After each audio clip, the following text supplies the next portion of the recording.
Vamos à palavra de Deus. Abra, por favor, em Filipenses capítulo 4. Se tiver ruim o microfone, vocês me falem. Vocês estão ouvindo bem ou não? Está tudo bem? Pessoal aí de trás, vocês estão me ouvindo bem? Ok? Tá bom. É muito importante isto. Filipenses capítulo 4. Abriram aí?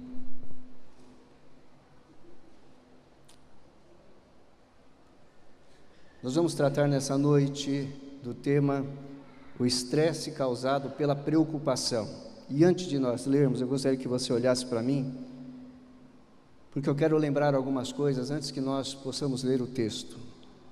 Primeiro, estresse é a nossa incapacidade de lidar com mudanças, com situações que causam para nós algum tipo de ameaça, seja essa ameaça real ou imaginária, ok? Então, estresse é isso, é a nossa incapacidade de lidar com uma situação, seja ela real ou imaginária, tá? Exemplo, o medo de uma barata torna a pessoa incapaz de matar a barata. Alguns domam leões, outros fogem de barata. Fobia, medo daquele negócio, se estressa com aquilo. Então a gente não tem como enfrentar algumas situações. E só lembrando, o nosso corpo reage de algumas maneiras. Nós ficamos exaustos, nós ficamos irados, nós nos cansamos, nós ficamos ansiosos. É justamente disso que eu quero tratar biblicamente hoje. A ansiedade. Nós podemos ter indigestão, nós podemos ter dor de cabeça, nós podemos ter úlcera, suor, dores musculares e tantas outras coisas, inclusive tumores. A pergunta é: como podemos enfrentar a preocupação? Como é que podemos reagir a ela? Conversando com o pastor essa semana, ele me disse o seguinte: nós estamos vivendo um momento na nossa igreja onde alguns irmãos têm perdido o seu emprego. E tem um aqui que foi mandado embora depois de 21 anos de empresa. Agora, nós podemos imaginar como foi para essa pessoa chegar em casa e dizer para a família: eu estou desempregado. Qual foi a reação da sua esposa? Talvez a sua esposa tenha dito para ele: olha, confia em Deus, nós vamos orar. E depois o coraçãozinho dessa esposa, será que ficou confiante ou ficou cheio de preocupação?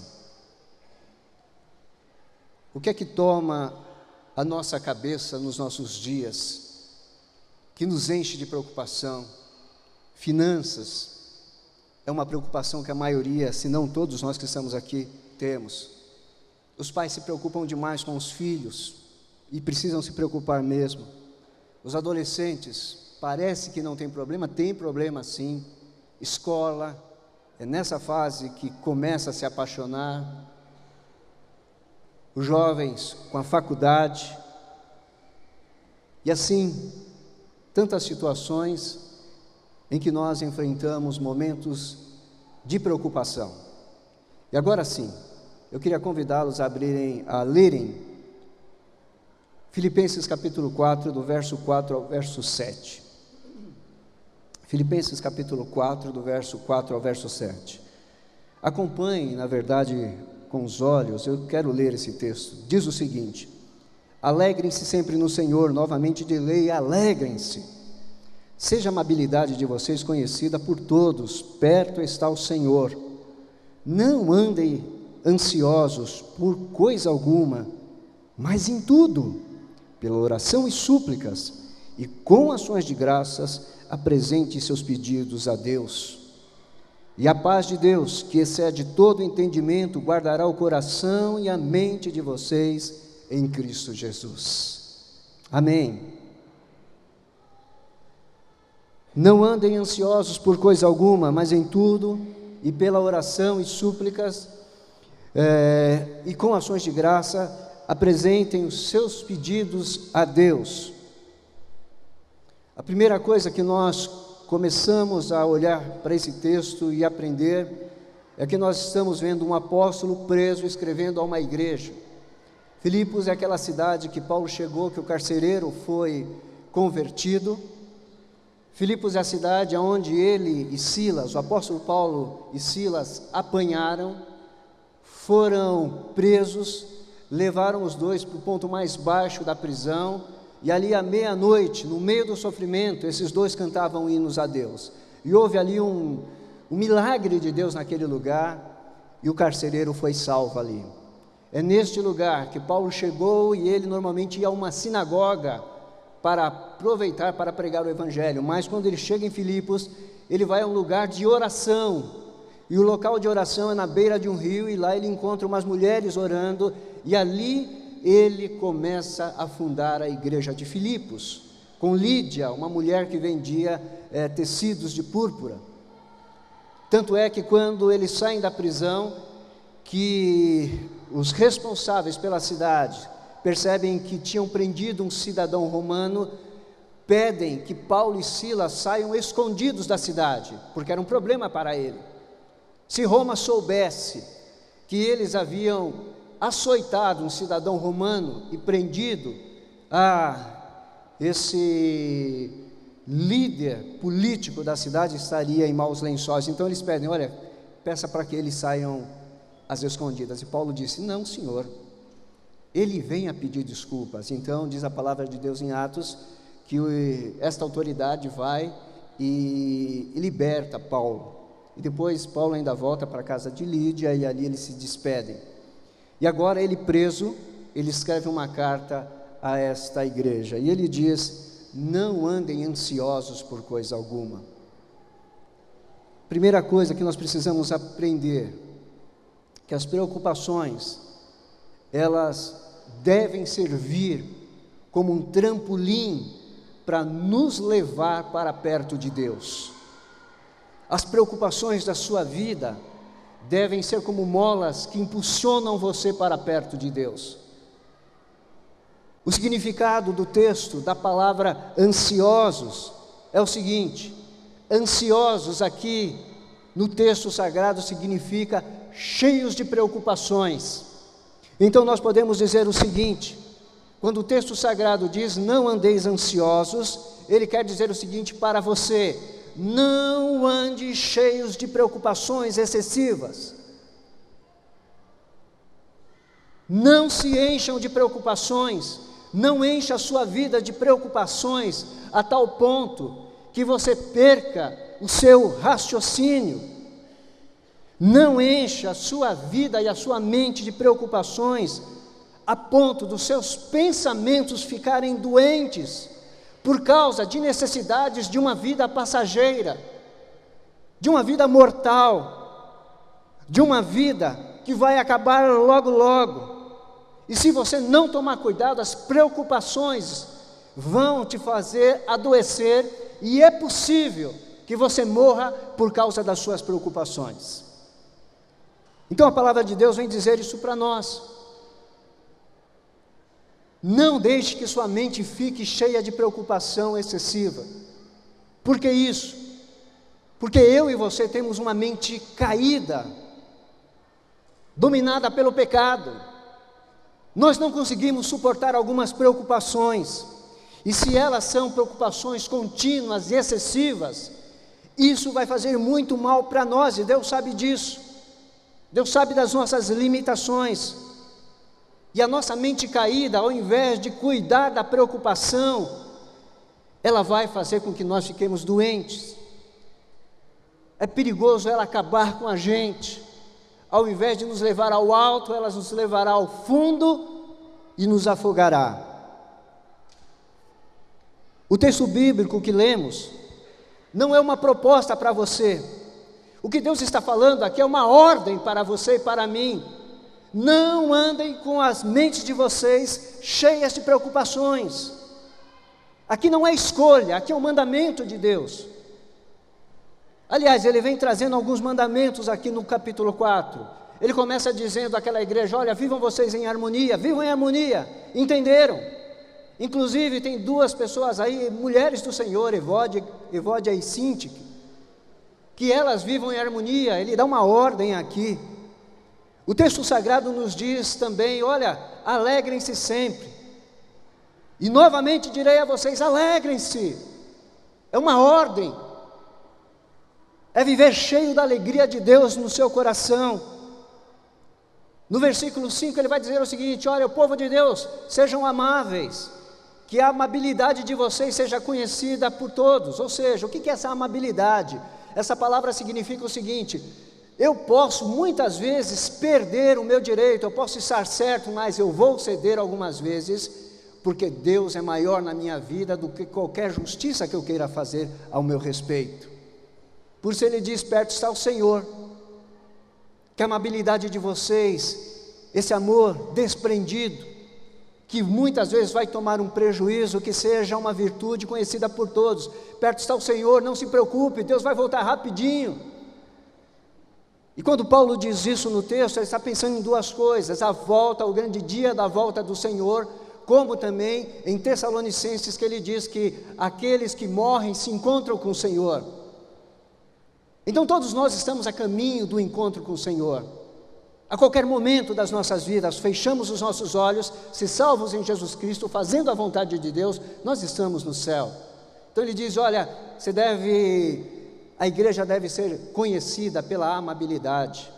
Tem que tomar alguns prejuízos, você está 100% certo, mas é para o bem da outra pessoa. Logo, logo você vai estar num lugar cheio de justiça. Então não fique lutando e talvez envergonhando o Evangelho por aquilo que não vale a pena, mesmo que você esteja certo. Isso é cristianismo.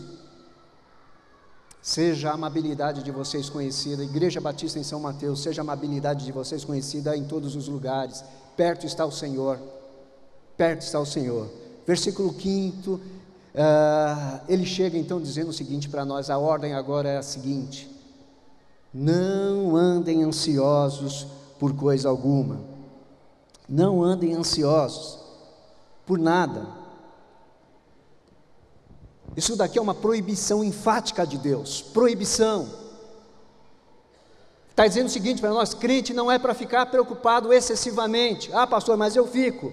Eu espero que a palavra de Deus nessa noite faça morada no seu coração para você entender algumas ordens de Deus, e essa é uma. Não há nenhuma condicional aqui, isso aqui é uma ordem. Não andem ansiosos, é proibição divina. Pois Deus diz que nós não podemos ficar preocupados em demasia, por nada, ou seja, não há nada nesse mundo que seja digno de roubar a nossa paz. Nada, nada. Eu quero lhes dizer duas coisas que podem fazer mal à sua vida espiritual por causa da ansiedade, das preocupações excessivas. A primeira delas: ansiedade pode gerar no seu coração incredulidade. Ansiedade, as preocupações excessivas podem gerar no seu coração incredulidade. Você começa a pensar que Deus não age mais. A preocupação está lá, você não vê solução, você acha: Deus não age mais. Você pode pensar que Deus agora te deixou na mão. Eu sabia. Você pode achar que Deus não responde às suas orações e nem está preocupado com as suas necessidades. Eu creio que a pior de todas é quando a gente chega e diz: Deus não cuida de mim.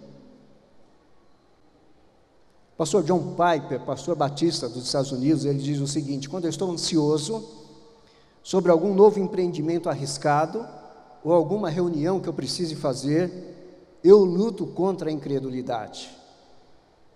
E eu luto contra a incredulidade com uma das minhas promessas mais frequentemente utilizadas, de Isaías 41:10, que diz o seguinte: por isso não tema, pois estou com você, não tenha medo, pois sou o seu Deus, eu o fortalecerei e o ajudarei, eu o segurarei com a minha mão direita vitoriosa.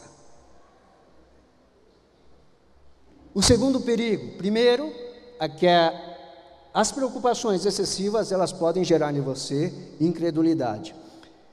O segundo perigo, a ansiedade pode gerar em você medo. Medo. Que medo, pastor? Medo de perder alguma coisa. Todo aquele que fica preocupado, fica com medo de perder alguma coisa. Enchemos os nossos corações de preocupações excessivas, a tal ponto que enxergamos só aquilo que nós estamos perdendo. Você tem alguma coisa dentro do seu coração que está perturbando você, porque lá no fundo você tem medo de perder alguma coisa? Deus faz um convite para você, faz um convite para que você faça das suas preocupações motivos que o levem a orar cada vez mais. Agora, não façam como aquele adolescente ansioso que orou assim a Deus: Pai nosso que estás nos céus, santificado seja o seu e o meu nome, seja feita a minha vontade e que a ordem venha dos céus. O pão de cada dia e mais tudo que sobre nos dá hoje, e preparas o de amanhã também, beleza? Essa é a oração do adolescente ansioso, preocupado com amanhã. O texto nos leva a cumprirmos o mandamento de Deus, e o mandamento é: não andem ansiosos por coisa alguma. Não façam que as preocupações excessivas da sua vida te adoeçam. Mais do que isso, o texto nos mostra que Deus quer que nós troquemos as preocupações excessivas por orações e súplicas. Essa é a proposta de Deus. Você me dá as preocupações. De que maneira? Oração e súplica. E nós vamos entender esse caminho agora. Percebam como Deus trabalha para essa boa troca. Se Ele diz para nós não andarmos ansiosos, Ele tem um novo caminho para que nós possamos trilhar. Essa é a proposta dEle. Notem o seguinte, que o texto diz: não andeis ansiosos por coisa alguma, mas em tudo, vírgula, mas em tudo. O que significa esse mais em tudo? Significa que Deus sabe que você tem inúmeras preocupações. Deus sabe de todas as coisas. Deus sabe que a vida por si só é produtora de muitas preocupações. E há preocupações na sua vida que são grandes e pequenas, mas não importa. O que a palavra de Deus diz: mais em tudo. Deus está falando mais em tudo são sobre as preocupações que você carrega, sejam elas pequenas ou grandes. Deus em nenhum ponto da Bíblia diz para nós excluirmos as preocupações pequenas. Elas são importantes para você e são importantes para Deus também.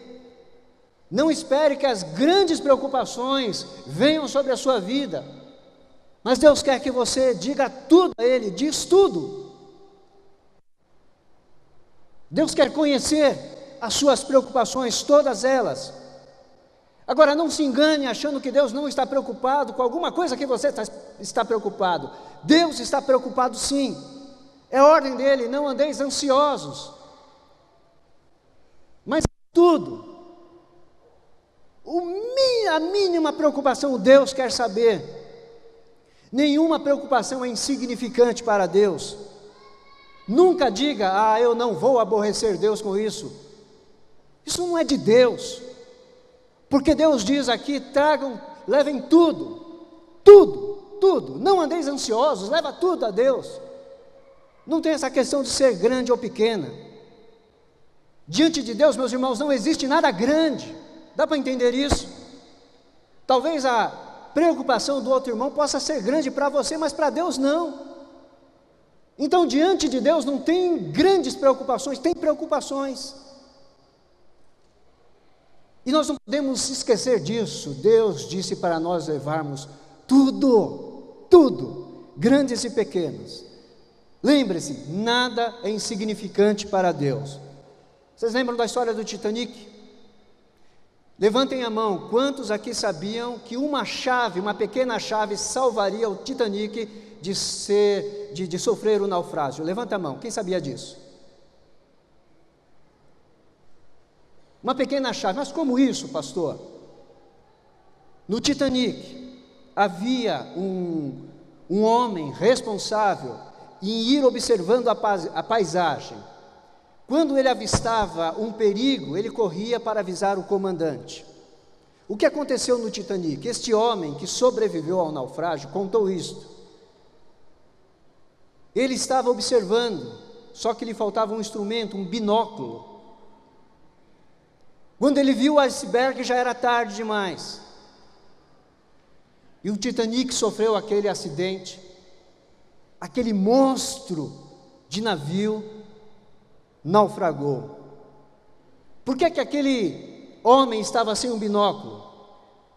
Porque no último momento, o comandante foi trocado do Titanic, e não levaram a chave do armário onde estava o binóculo. Uma pequena chave na mão desse funcionário, ele observaria todas as coisas, todos os perigos. Diante do Titanic, por causa de uma chave, aquele navio poderia ser salvo. Diante de Deus, a sua preocupação, a sua ansiedade não é insignificante, não, é muito valiosa. Por isso Deus diz em tudo. Segundo lugar, Deus chama para que nós troquemos as nossas preocupações por orações e súplicas. Ele está dizendo para nós, olha, deixem as preocupações, digam tudo a Deus em orações e súplicas ou rogo. 1 Tessalonicenses diz o seguinte para nós, versículo 5, verso 17, capítulo 5, verso 17, diz, orai sem cessar, orai incessantemente, significa uma vida de oração. Agora você não tem uma vida de oração, as coisas apertam na sua vida. A minha pergunta para você é o seguinte, por que é que Deus tem que te ajudar? Se você só está o reconhecendo na hora do apuro, na hora que o barco está afundando. Tem gente que vive como ateu a maior parte da sua vida, e só lembra de Deus quando as coisas apertam. De ateu vira para crente fervoroso. Jesus chamou isso de hipocrisia, não chamou de outra coisa. Por isso que a Bíblia nos convida a trocarmos as nossas preocupações por um estilo de vida de oração. Gente que anda constantemente na presença de Deus, gente que leva as suas orações constantemente à presença de Deus, gente que leva as suas súplicas, os seus rogos diante de Deus sem cessar. George Miller é um exemplo para nós. Esse homem morreu em 1898, no dia 10 de março. Viveu durante 92 anos. Aos 20 anos ele se converteu ao Senhor Jesus Cristo e Deus mudou a vida dele radicalmente. A paixão dele pelo ministério era tão grande que ele fundou 5 orfanatos. George Miller arrecadou por volta de 400 milhões de reais. Respostas às suas orações, sem pedir um centavo de oferta. 400 milhões de reais, fruto de suas orações, sem abrir a boca para pedir um centavo de oferta. Passou momentos difíceis. Há uma história que um dia em um dos orfanatos o pão acabou, as crianças todas, e era um total de 2.000 entre todos os orfanatos, e nesse orfanato as crianças acordaram, e o pão havia acabado. Ele pediu que as crianças fossem à mesa, e as crianças à mesa, ele ordenou que todas as crianças orassem agradecendo a Deus pelo pão que eles não tinham. George Miller falou, vamos agradecer a Deus pelo pão e vamos aguardar, vamos esperar a providência de Deus. Eles oraram, passou-se um tempo, alguém bateu na porta. Era um carroceiro, que disse o seguinte para George Miller, olha, minha carroça quebrou, está cheia de pães, vocês não querem ficar com esses pães aí? Eu estou indo para outro lugar. Vida de oração significa respostas de Deus em todos os tempos. O convite de Deus é que nós tenhamos vida de oração. Você precisa de orações e súplicas, clamores, orações que te levarão às lágrimas, orações que o seu coração estará gritando. Deus quer que você faça essa troca. Deixe de lado as preocupações, venha para uma vida de oração. Essa é a troca que Deus está propondo para você nessa noite. Mas Deus diz o seguinte: isso tem que ser com ações de graças. Por que com ações de graça? Porque quando você for a Deus com ações de graça, você estará dizendo a Deus: Deus, eu confio no Senhor. Ah, pastor, mas eu estou desempregado. Ore assim a Deus: Senhor, eu estou sem emprego, mas graças te dou, porque o Senhor não tem me desamparado. Eu peço que abras uma porta de emprego o mais rápido possível. Talvez você esteja doente, e você ore a Deus com ações de graça. E como que você deve orar? Deus, eu estou doente, mas te dou graças, porque o Senhor tem sido comigo no meio da minha tribulação e tem me sustentado. Mas eu te peço, cura-me rápido, Senhor, cura-me rápido. Talvez você esteja sofrendo ataques ferozes de Satanás. Como é que se faz uma oração com ação de graça numa situação como essa? Diga ao Senhor: Senhor, eu tenho vivido ferozes ataques da parte do inimigo, mas eu te dou graça pelo teu favor na minha vida. A tua graça tem me protegido, Senhor, protegido a minha alma. Senhor, guarda-me desses ataques, e guarda-me ainda de maiores ataques, mas dentro da tua vontade, Senhor, repreende o maligno que tenta e atenta contra a minha vida, com ações de graças. E Deus diz: olha, o texto sagrado diz: apresentem os seus pedidos a Deus. Aí alguém pode dizer: mas Deus já conhece. Aliás, eu não sei porque orar, ficam insistindo em orar, mas se Deus é tão bom assim, Ele é onisciente, Ele já conhece todos os meus pedidos. É verdade. Talvez você não tenha entendido o que é oração. Quando você vai abrir a boca, diz a palavra de Deus que Deus já sabe o que você pensou. Quando você ora a Deus, Deus já sabe absolutamente todas as coisas. Mas o que acontece quando nós oramos? Por que então eu preciso me apresentar diante de Deus e orar? O que acontece naquele momento? O fato é o seguinte: é que quando nós entramos em oração, quando nós começamos uma vida de oração, nós podemos até começá-la tímida. Nós não sabemos o que pedir.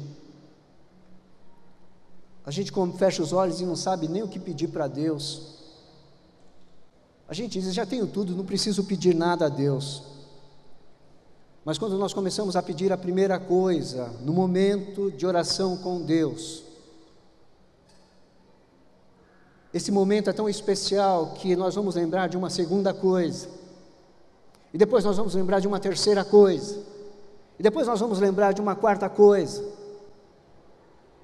E o mais interessante de uma vida de oração, quando você está em oração com Deus, é que à medida em que você vai falando com Deus, e Deus que já sabe tudo, Deus vai revelando tantas coisas a seu respeito, que daqui a pouco você vai estar clamando pela sua vida. Você vai estar dizendo a Deus: Deus, tenha misericórdia da minha vida, porque a oração tem esse efeito magnífico na vida daquele que ora. Começa tímido, mas se for em frente, vai ser um homem, uma mulher poderosa em adoração, um jovem poderoso em adoração, um adolescente poderoso em adoração.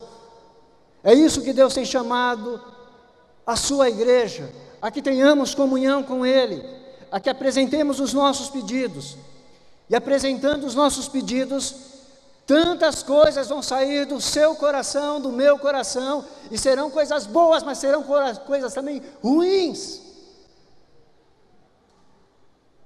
Mas só consegue ter uma experiência como essa quem vive uma vida de oração. Não é orar para comer, não é orar quando a coisa já está mais dando jeito na vida, então você, última opção, Deus, não é vida de oração. Eu concluo esta mensagem. Deus diz o seguinte para nós: não andem cheios de preocupação. Isso é uma ordem de Deus para você. Nós recebemos uma notícia agora há pouco, e eu já quero convidar logo depois do culto a Milena e o Márcio Neves, se estiver aí, para que a gente possa conversar rapidamente. Eu vi o pastor Saul orando aqui, a respeito do problema. Ele me deu um texto, que ele tem vivido isto, eu sou prova disso, como Deus tem falado na vida dele por meio disso, e cabe aqui, eu disse até ele, eu vou usar esse texto. É o texto em que Paulo diz o seguinte: pois embora vivamos como homens, não lutamos segundo os padrões humanos. As armas com as quais lutamos não são armas humanas, ao contrário, são poderosas em Deus para destruir fortalezas. A oração é uma delas. A oração é esta arma poderosa em Deus para vencer fortalezas. Qual é o projeto de Deus? Não andem preocupados demais, mas tudo que tiver na sua vida, fale com Deus por meio de oração e súplica.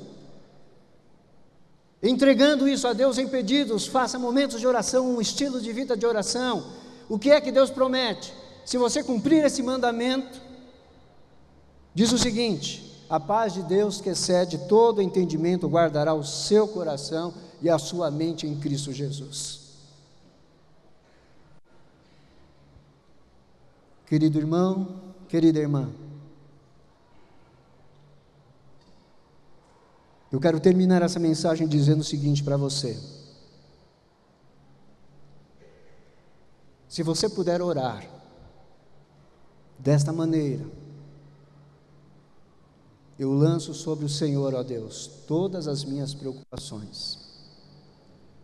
Eu venho aqui com ações de graças ao Senhor, porque eu sei que o Senhor me guarda, me protege e conhece o meu futuro. Eu venho agradecer pela tua resposta desde já. A promessa de Deus, se você puder fazer uma oração dessa maneira, a paz de Deus não somente encherá o seu coração, a paz de Deus protegerá o seu coração em Cristo Jesus. E não somente o seu coração, protegerá a sua mente, que é onde a preocupação se instala. Se você puder orar assim, eu quero te lembrar que quando você orar assim, e se você puder orar desse jeito, você vai estar orando ao Deus infinitamente alegre, e a alegria de Deus vai invadir o seu coração. Se você puder orar assim, você vai orar a um Deus que é incansavelmente amoroso, e o amor de Deus junto com a sua paz vai proteger a sua vida, a sua mente. Se você puder orar assim, você vai estar diante de um Deus que é tremendamente generoso, pronto para pegar a sua preocupação, o seu problema e resolver o seu problema. O que é o seu problema diante de Deus? O que são os seus problemas diante de Deus? Para você pode ser muita coisa, para Deus não é tudo isso, eu garanto isso a você. Se você puder orar desse jeito, entenda o que eu vou falar agora. Você estará orando e falando com Deus descontroladamente cuidadoso. O que significa isso? O cuidado de Deus não tem tamanho. O cuidado de Deus é grande demais. Ele quer cuidar da sua vida, quer tomar o seu coração, quer cuidar da sua mente. Vai ficar bem mais fácil, ainda que o problema não tenha acabado, mas o seu coração vai ser inundado pela paz que excede todas as faculdades mentais, todo o entendimento. Essa é a palavra de Deus. O que significa na prática isso? Você está no meio do caos, as pessoas vão olhar para você e vão dizer a você: eu não entendo como você está calmo desse jeito.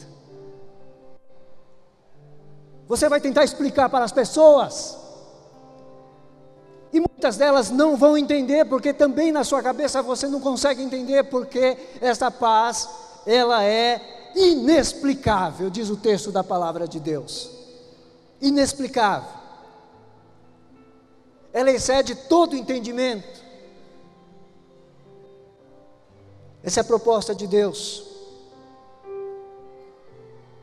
O verdadeiro desafio da vida cristã não é eliminar das nossas vidas as situações desagradáveis. Entendem isso que eu acabei de falar? O propósito da vida cristã não é eliminar da sua vida as circunstâncias desagradáveis. O propósito da vida cristã, a vida com Deus, é confiar no propósito infinito de um Deus santo, soberano, poderoso, que em cada dificuldade tem o cuidado de nos ajudar.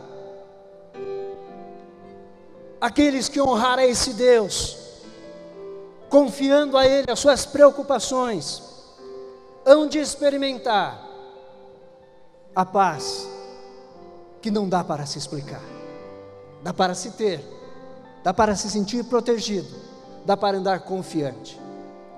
Essa é a proposta de Deus para nossas vidas. Deixe as suas preocupações na mão do Todo-Poderoso. Quero te convidar para ficar em pé e para nós cantarmos ao Rei dos Reis, ao Senhor Todo-Poderoso, aquele que nós vamos exaltar, aquele que é o Rei da Glória. A música diz o seguinte: as estrelas incontáveis, tu conheces todas pelo nome, todo o universo desenhado foi em tua majestade, a tua glória brilha aqui, quanto mais te vejo eu te amo. Você vai estar declarando diante desse Deus Todo-Poderoso, e diz o seguinte: eu respondo ao teu amor que diz a mim que não há outro Deus, não há outro Deus. É esse Deus que nos convida para encher os nossos corações de paz. Misericórdia e bondade me acolhem na tua santidade, a tua glória brilha aqui, e quanto mais te vejo eu te amo. Eu espero que você esteja extremamente apaixonado por Deus, e troque as suas preocupações por um estilo de vida de oração. Esse é o mandamento de Deus para as nossas vidas. Quantos aqui nessa noite aceitam o mandamento de Deus? Quantos aqui nessa noite podem dizer ao Senhor: eu quero entregar as minhas preocupações e eu quero gozar da tua paz? Levanta a mão, deixa eu ver quem aceita. Ok, glória a Deus, glória a Deus por isso. Eu preciso dos pastores aqui agora. O pastor Reginaldo vai orar agora, pastor Saul venha, pastor Henrique, Adriano está aí, se o Adriano tiver.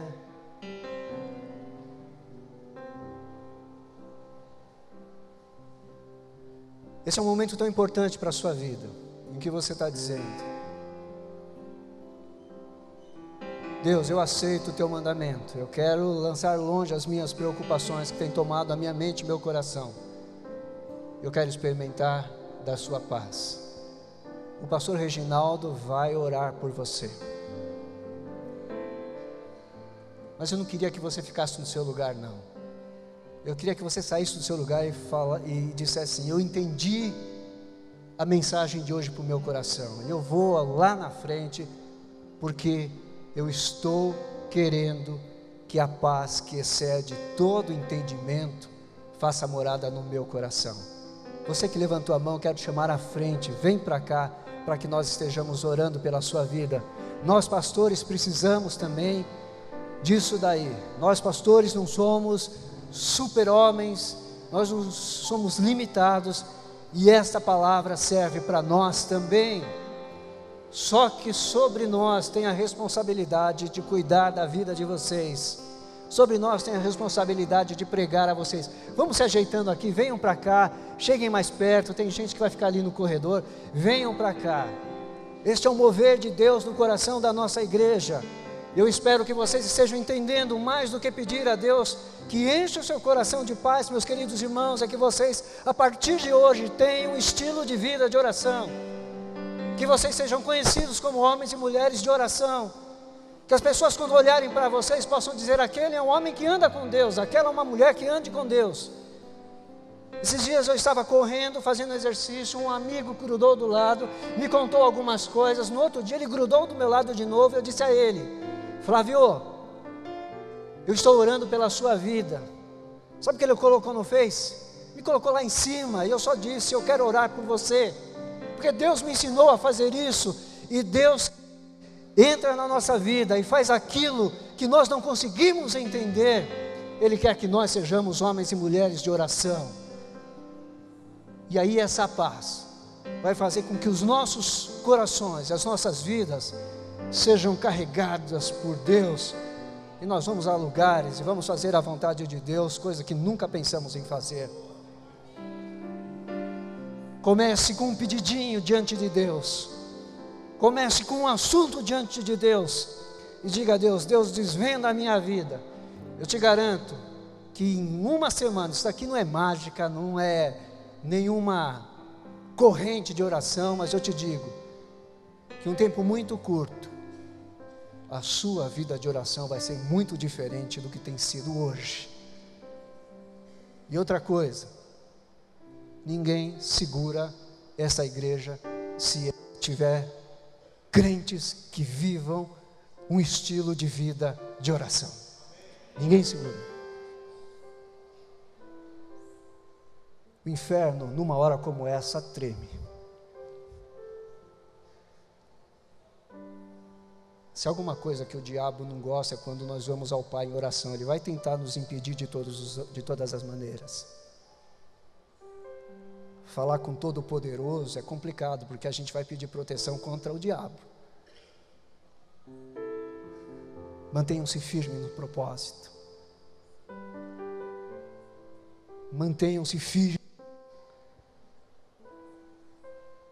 Vocês serão transformados pelo estilo de vida de oração que Deus está dando a vocês, e vocês estão aceitando.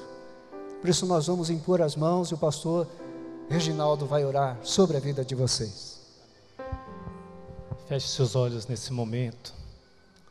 Jesus amoroso, como Tu demonstras os Seus cuidados a cada um de nós, Pai. Nós Te agradecemos a Sua mensagem, Senhor, através do pastor Darcio, aos nossos corações. Papai querido, aqui está a Sua igreja aqui na frente, Pai, com sentimento de se voltar completamente à Sua palavra, ao modelo de um cristianismo que depende exclusivamente de Ti, Senhor. Papai querido, esquadrinha cada coração nesse momento através do Seu Espírito Santo, Pai, e verifique aquilo que de ansiedade que tem perturbado a vida da Tua igreja, dos Seus filhos aqui presente, Pai, e derrame um bálsamo, Senhor, derrame uma tranquilidade, derrame, Senhor, a visão de saber que Tu está no controle de toda a situação. Papai querido, em nome de Jesus, ó Pai, que cada pessoa, cada membro que está aqui na frente, totalmente a Sua igreja, Pai, reconheça que há necessidade de uma intimidade contigo, uma intimidade que possa ter um estilo de vida através da oração, Pai, e que isso seja uma realidade na vida de cada um deles. Papai querido, em nome de Jesus, cuide de cada um, mostre a cada um deles, Papai querido, que Tu não esqueceu de nenhum deles, que a vida de cada um deles está em Suas mãos, e que eles possam reconhecer e colocar suas vidas no altar, Pai, em nome de Jesus, ó Pai, uma vida de estilo de vida completamente voltada a Ti, que assim seja na vida da Tua igreja, Pai, em nome de Jesus, amém, Senhor.